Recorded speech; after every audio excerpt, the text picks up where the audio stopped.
ये सच्चाई का तमाचा जरूरी था तुम्हारे मुंह पर। कौन है आप? मैं इस घर की बहू हूँ। एक मिनट चलें।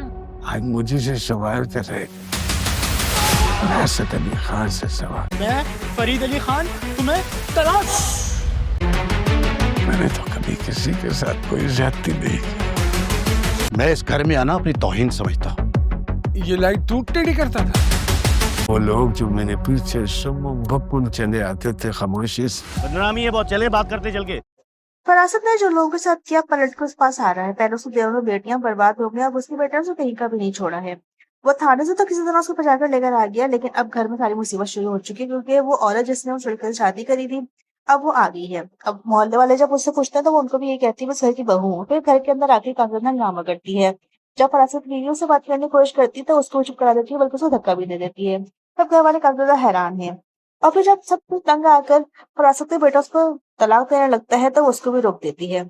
अब सब लोग फंस चुके हैं। अगर उनके बेटे ने कोई और हिमाकत कर दी होगी तो अब ये घर भी उनके हाथ से चला जाएगा।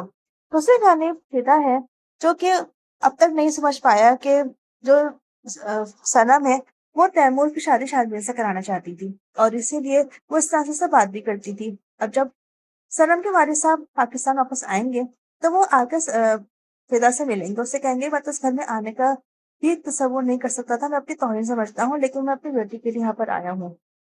और फिर वो सारी हकीकत उसको बता देते हैं। ये सब कुछ सुनने के बाद पिता सिर्फ उसे पछता रहा है, क्योंकि उसने बहुत कुछ गलत कर दिया है।